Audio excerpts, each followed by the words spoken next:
ನಮಸ್ಕಾರ ಸ್ನೇಹಿತರೆ, welcome back to my YouTube channel. ಈ ವಿಡಿಯೋದಲ್ಲಿ 7ನೇ ತರಗತಿಯ ದ್ವಿತೀಯ ಸಂಕಲನಾತ್ಮಕ ಮೌಲ್ಯಾಂಕನ SA2 ಪ್ರಶ್ನೆ ಪತ್ರಿಕೆ ಮಾರ್ಚ್ 2026 ವಿಷಯ ವಿಜ್ಞಾನ. ಇದರ ಮಾದರಿ ಪ್ರಶ್ನೆ ಪತ್ರಿಕೆ ಹಾಗೂ ಉತ್ತರಗಳನ್ನು ನೋಡ್ತಾ ಹೋಗೋಣ. ರೋಮನ್ ಸಂಖ್ಯೆ 1.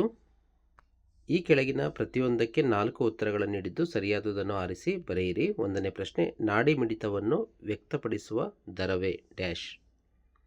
ಇದರ ಉತ್ತರ ಆಪ್ಷನ್ ಎ, ನಾಡಿ ಮಿಡಿತದ ದರ.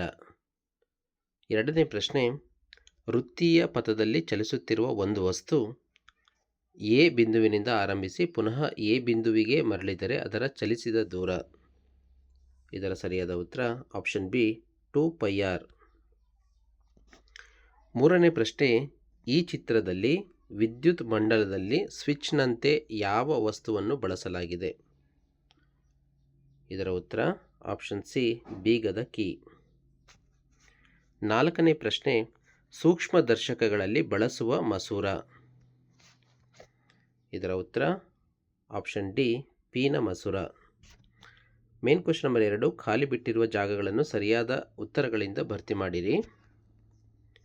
1ನೇ ಪ್ರಶ್ನೆ, ಸಸ್ಯಗಳ ಸಂತಾನೋತ್ಪತ್ತಿಯಲ್ಲಿ ಪಕ್ಷಿಗಳು ಹಾಗೂ ಗಾಳಿಯಿಂದ ಡ್ಯಾಶ್ ಪ್ರಸರಣವಾಗುತ್ತದೆ. ಇದರ ಉತ್ತರ ಬೀಜ ಪ್ರಸರಣವಾಗುತ್ತದೆ. 2ನೇ ಪ್ರಶ್ನೆ, ಸಮಯವನ್ನು ಅಳೆಯುವ SI ಏಕಮಾನ ಡ್ಯಾಶ್.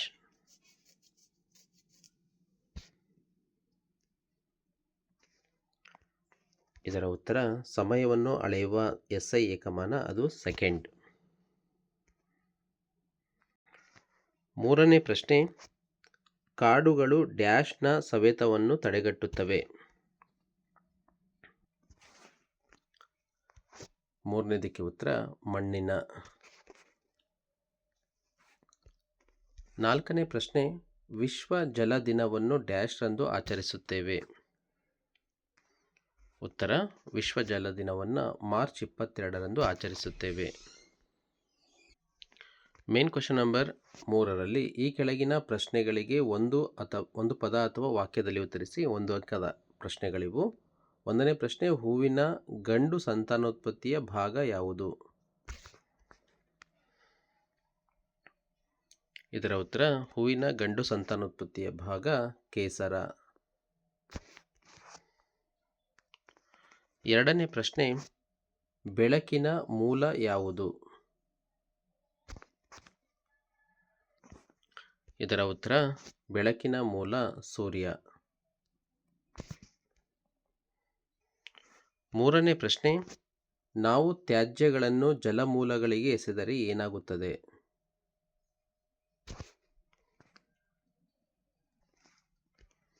ತ್ಯಾಜ್ಯ ವಸ್ತುಗಳನ್ನು ಜಲಮೂಲಗಳಿಗೆ ಎಸೆದರೆ ಜಲಮಾಲಿನ್ಯ ಉಂಟಾಗುತ್ತದೆ. 4ನೇ ಪ್ರಶ್ನೆ, ಮರಗಳಿಂದ ದೊರೆಯುವ ಒಂದು ಉತ್ಪನ್ನವನ್ನು ತಿಳಿಸಿ.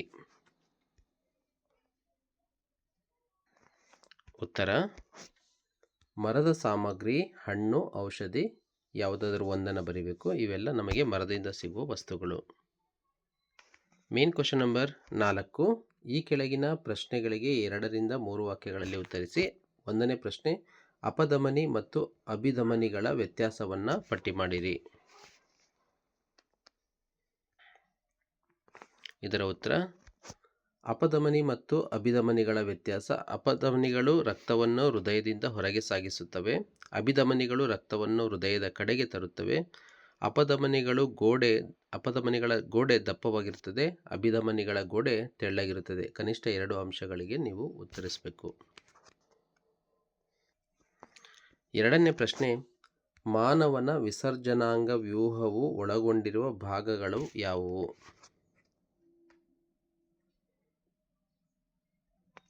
ಉತ್ತರ ಮಾನವನ ವಿಸರ್ಜನಾಂಗ ವ್ಯೂಹದ ಭಾಗಗಳು ಅಂತಂದರೆ ಮೂತ್ರಪಿಂಡಗಳು, ಮೂತ್ರನಾಳಗಳು, ಮೂತ್ರಾಶಯ, ಮೂತ್ರದ್ವಾರ ಅಥವಾ ಯುರಿತ್ರ.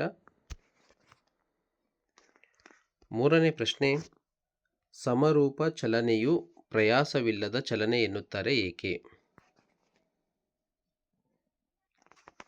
ಉತ್ತರ ಸಮರೂಪ ಚಲನೆ ಸಮಾನ ಸಮಯಾಂತರಗಳಲ್ಲಿ ಸಮಾನ ದೂರವನ್ನು ಕ್ರಮಿಸಿದರೆ ಅದನ್ನು ಸಮರೂಪ ಚಲನೆ ಎನ್ನುತ್ತಾರೆ. ಇದರಲ್ಲಿ ವೇಗ ಸ್ಥಿರವಾಗಿರುವುದರಿಂದ ಹೆಚ್ಚು ಪ್ರಯಾಸ ಆಗುವುದಿಲ್ಲ.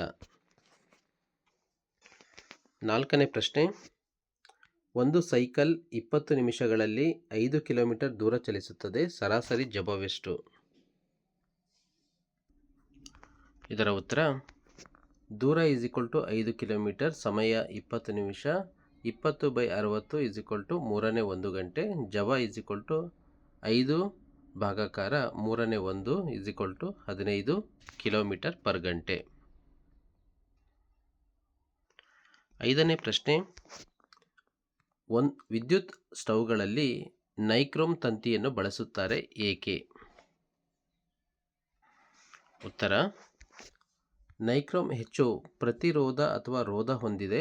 ಇದಕ್ಕೆ ಹೆಚ್ಚಿನ ಕರಗುವ ತಾಪಮಾನವಿದೆ, ಆದ್ದರಿಂದ ಹೆಚ್ಚು ಉಷ್ಣ ಉತ್ಪತ್ತಿ ಮಾಡುತ್ತದೆ.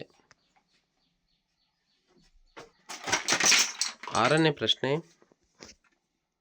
ಉಷ್ಣ ಪರಿಮಾಣದನ್ವಯ ಕೆಲಸ ಮಾಡುವ 2 ಉಪಕರಣಗಳನ್ನು ಪಟ್ಟಿ ಮಾಡಿರಿ.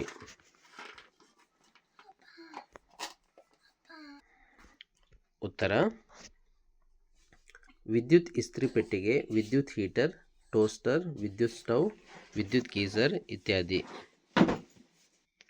7ನೇ ಪ್ರಶ್ನೆ, ಸಮತಲ ದರ್ಪಣದ ಉಪಯೋಗಗಳು ಯಾವುವು? ಉತ್ತರ, ತಮ್ಮ ಪ್ರತಿಬಿಂಬವನ್ನು ನೋಡಲು, ಅಲಂಕಾರ ಮಾಡಿಕೊಳ್ಳಲು, ಸೂಕ್ಷ್ಮದರ್ಶಕಗಳಲ್ಲಿ, ಅಂಗಡಿಗಳಲ್ಲಿ, ಕ್ಷೌರ ಅಂಗಡಿಗಳಲ್ಲಿ ಬಳಸುತ್ತಾರೆ. 8ನೇ ಪ್ರಶ್ನೆ, ಸ್ಟೇನ್ಲೆಸ್ ಸ್ಟೀಲ್ ತಟ್ಟೆಯಲ್ಲಿ ಕಾಣುವ ಪ್ರತಿಬಿಂಬವು ನೇರ ಮತ್ತು ವಸ್ತುವಿನ ಗಾತ್ರದಷ್ಟೇ ಇರುತ್ತದೆ ಏಕೆ? ಉತ್ತರ, ಸ್ಟೇನ್ಲೆಸ್ ಸ್ಟೀಲ್ ತಟ್ಟೆಯು ಸಮತಲ ದರ್ಪಣದಂತೆ ಕಾರ್ಯನಿರ್ವಹಿಸುತ್ತವೆ. ಸಮತಲ ದರ್ಪಣವು ನೇರ ಹಾಗೂ ವಸ್ತುವಿನ ಗಾತ್ರದಷ್ಟೇ ಪ್ರತಿಬಿಂಬ ನೀಡುತ್ತದೆ. 9ನೇ ಪ್ರಶ್ನೆ, ಜವಾಬ್ದಾರಿಯುತ ವ್ಯಕ್ತಿಯಾಗಿ ನಾವು ಚರಂಡಿ ನೀರಿನ ತ್ಯಾಜ್ಯಗಳನ್ನು ಹೇಗೆ ಕಡಿಮೆ ಮಾಡಬಹುದು? ಉತ್ತರ, ಚರಂಡಿ ತ್ಯಾಜ್ಯ ಕಡಿಮೆ ಮಾಡುವ ವಿಧಾನಗಳು: ಘನ ತ್ಯಾಜ್ಯವನ್ನು ಚರಂಡಿಗೆ ಹಾಕಬಾರದು, ನೀರನ್ನು ಮಿತವಾಗಿ ಬಳಸಬೇಕು. 10ನೇ ಪ್ರಶ್ನೆ, ಚರಂಡಿ ನೀರಿನಲ್ಲಿರುವ ಕಲ್ಮಶಗಳನ್ನು ಹೇಗೆ ವರ್ಗೀಕರಿಸಬಹುದು? ಉತ್ತರ, ಚರಂಡಿ ನೀರಿನ ಕಲ್ಮಶಗಳ ವರ್ಗೀಕರಣ: ಭೌತಿಕ ಕಲ್ಮಶಗಳು, ರಾಸಾಯನಿಕ ಕಲ್ಮಶಗಳು, ಜೈವಿಕ ಕಲ್ಮಶಗಳು. ಮೇನ್ ಕ್ವೆಶ್ಚನ್ ನಂಬರ್ 5, ಈ ಕೆಳಗಿನ ಪ್ರಶ್ನೆಗಳಿಗೆ 4-5 ವಾಕ್ಯಗಳಲ್ಲಿ ಉತ್ತರಿಸಿ. 4 ಅಂಕದ ಪ್ರಶ್ನೆಗಳಿವು, 2 ಪ್ರಶ್ನೆಗಳಿದ್ದಾವೆ. 1ನೇ ಪ್ರಶ್ನೆ, ಪ್ರಕೃತಿಯ ಸಮತೋಲನದಲ್ಲಿ ಕಾಡುಗಳ ಪಾತ್ರವನ್ನು ವಿವರಿಸಿ. ಇದರ ಉತ್ತರವನ್ನು ನೋಡೋದಾದರೆ, ಪ್ರಕೃತಿಯ ಸಮತೋಲನದಲ್ಲಿ ಕಾಡುಗಳ ಪಾತ್ರ ಮುಖ್ಯ, ಏಕೆಂದರೆ ಅರಣ್ಯವು ಪರಿಸರ ಸಮತೋಲನವನ್ನು ಕಾಪಾಡುತ್ತದೆ, ಮಣ್ಣಿನ ಸವೆಯುವಿಕೆಯನ್ನು ತಡೆಯುತ್ತದೆ, ವನ್ಯಜೀವಿಗಳ ಆಶ್ರಯ ತಾಣವಾಗಿದೆ, ಮಾನವನ ಅನೇಕ ಅಗತ್ಯಗಳನ್ನು ಪೂರೈಸುತ್ತದೆ, ಆಮ್ಲಜನಕದ ಸಮತೋಲನದಲ್ಲಿ ಮುಖ್ಯ ಪಾತ್ರ ವಹಿಸಿದೆ, ಜಲಚಕ್ರದ ಭಾಗವಾಗಿದೆ. ಹಾಗಾಗಿ ನಾವು ಮಾನವನ ಅಗತ್ಯಗಳಿಗಾಗಿ ಅರಣ್ಯನಾಶ ತಪ್ಪಿಸಬೇಕಾಗಿದೆ, ಮರಗಳನ್ನು ನೆಟ್ಟು ಅರಣ್ಯಗಳನ್ನು ಬೆಳೆಸಬೇಕಾಗಿದೆ. ಪ್ರಶ್ನೆ ಸಂಖ್ಯೆ 2, ಸಸ್ಯದಲ್ಲಿ ನಿಷೇಚನ ಕ್ರಿಯೆ ತೋರಿಸುವ ಚಿತ್ರವನ್ನು ಬರೆದು ಭಾಗಗಳನ್ನು ಗುರುತಿಸಿ. ಇದರ ಉತ್ತರವನ್ನು ನೋಡೋದಾದರೆ, ಸಸ್ಯದಲ್ಲಿ ನಿಷೇಚನ ಕ್ರಿಯೆ ಚಿತ್ರದಲ್ಲಿ ಗುರುತಿಸಬೇಕಾದ ಭಾಗಗಳು: ಶಲಾಕಾಗ್ರ, ಶಲಾಕನಳಿಕೆ, ಅಂಡಾಶಯ, ಅಂಡಾಣು, ಪರಾಗಕೋಶ, ಪರಾಗದಂಡ. ಇಲ್ಲಿ ಚಿತ್ರವನ್ನು ಬಿಡಿಸಲಾಗಿದೆ. ಈ ಚಿತ್ರವನ್ನು ಬರೆದು ಇದರ ಭಾಗಗಳನ್ನು ಗುರುತಿಸಬೇಕು. ಧನ್ಯವಾದಗಳು.